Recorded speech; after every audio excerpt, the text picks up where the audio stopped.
Welcome to the RV Park Mastery Podcast, where you will learn the correct way to identify, evaluate, negotiate, perform due diligence on, renegotiate, finance, turn around, and operate RV parks. And now, here is your host, the fifth largest owner of RV and mobile home parks in the U.S., Frank Rolfe. Barbra Streisand once said that people who need people are the luckiest people in the world. But that's not always the case when it comes to trying to maximize your RV park's net income. This is Frank Rolfe of the RV Park Mastery Podcast. We're going to talk about understanding payroll. It's one of the biggest line items on any RV park's financial statement. So let's just start from the beginning. Who do you really need on your team? What payroll do you really need with an RV park? Again, this is very broad brush. Every RV park is clearly completely different. In general, you have to have at least one person, and that's the manager. Why do I need a manager? Well, you have to have a manager because somebody has to accept the rent. Someone has to maintain law and order and watch over such items as property condition and customer satisfaction. So we know we have to have one person. Now, I was in an RV park once. It was on the honor system. Strange idea.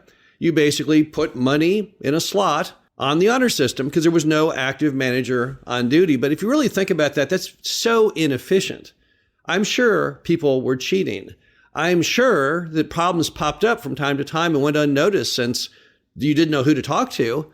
They probably had water leaking, things broken, who knows what happened. So I'm not really sure that's smart. I know you need to have at least that one person, and that's the manager. If you have a really large RV park, where the manager is very actively talking to different people and checking on things. In fact, you might need an assistant manager. This will be the person who mans the desk when the regular manager is out on property. This is the person who mans the desk when the regular manager is maybe sick, has an emergency, has to go on a vacation. So there's another person you might need, underline the word might.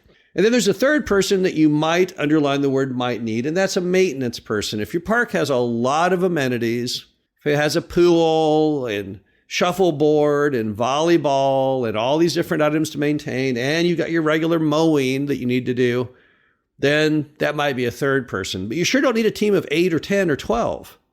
Some of these RV parks have massive amounts of staff, and it's very hard to make sense of it.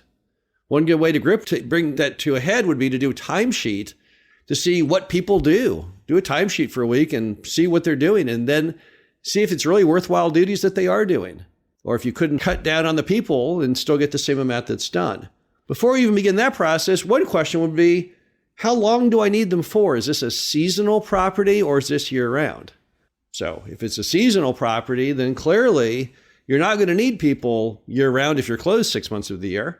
But if it is year-round, payroll will be a lot more important to you, and it will also be a lot more expensive.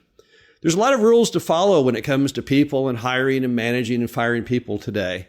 America has become endlessly more sophisticated in the desire to create litigation and other problems for anyone who dares to hire another American. So, what do you have to worry about? Well, one would be minimum wage.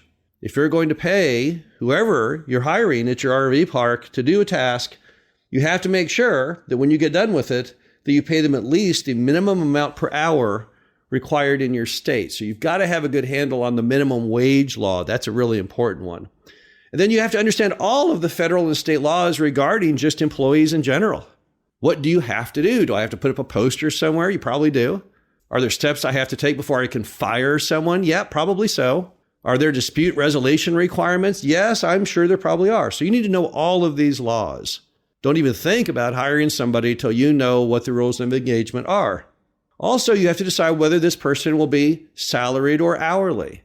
In most states, there's a minimum amount you can pay, and if you don't reach that threshold, they cannot be salaried, but simply hourly.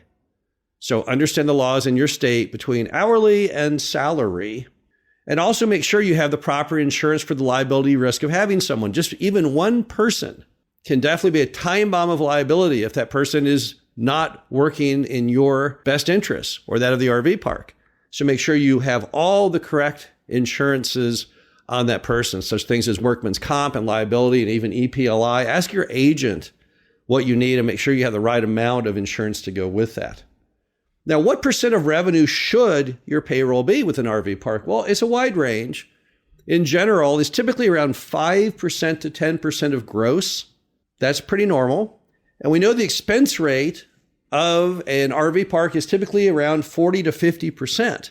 So if the expense rate is 40 to 50% and the payroll is 5 to 10%, it's very clearly a big, big part of the cost factor of that RV park. So it definitely is worthy of a lot of focus. Don't just say, oh, well, what the heck, the RV park's doing well. Let's think about that for a moment. Every dollar you're paying that person, when it comes time to sell or refinance that RV park, that'll be probably about a 10 for 1 based on the cap rate.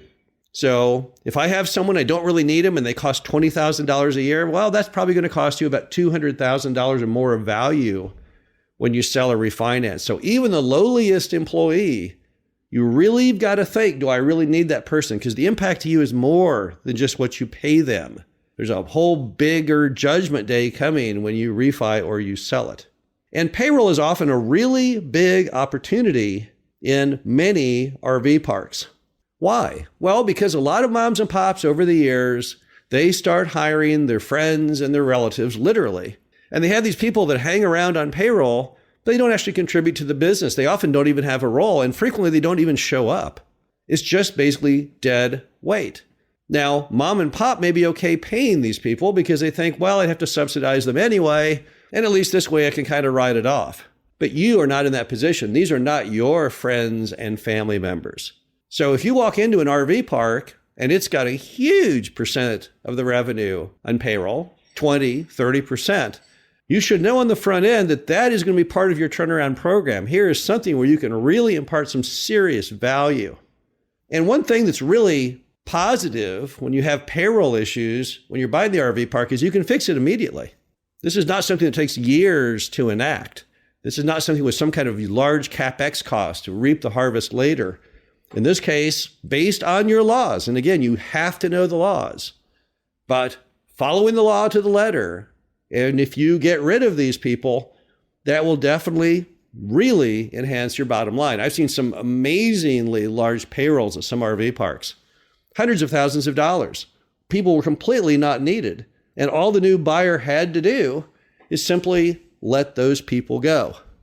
So don't look at a big payroll as necessarily a negative. It may be an opportunity for you. It may be your chance to actually heighten the net income nearly immediately. It takes time to improve NOI in other categories. If you want to increase your rents, well, you've got to go ahead and get your market comps, and it'll only be enacted on the new customers, let's say. Maybe you have some others that are legacy customers and you do that more slowly. If you want to increase the overall occupancy, you have to run ads, and there's maybe a delay factor to that. But when it comes to cutting cost, payroll is definitely one that delivers immediate gratification. So you really need to look at it. You need to really put a pessimist viewpoint on anyone in that RV park and say, do I really need this person? And if the answer is, well, I kind of need that role, the other question would be, is this really the best person for that job? And can I get someone at less cost? Because again, this is your opportunity to really, really enhance your bottom line. Don't continue on with bad practices by the mom and pop owner. Sometimes what happens with moms and pops are when they first built or bought the RV park, they tried really hard to maximize the net income.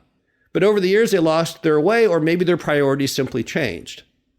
Maybe a lot of the payroll additions that they have were done out of their own convenience because they wanted to go on frequent vacations, or it's friends and family members that they were trying to help. But don't continue on thinking, well, this is the way they've done it. I don't want to rattle things. I want to go ahead and just keep going like it is because it's just so smooth. That's not really fair to you as an investor. The whole point of being an investor is to maximize that asset. Not just selfishly, but you want to go ahead and make that asset the best it can be in all regards. Best in property condition, best in customer satisfaction, and yes, best in profitability.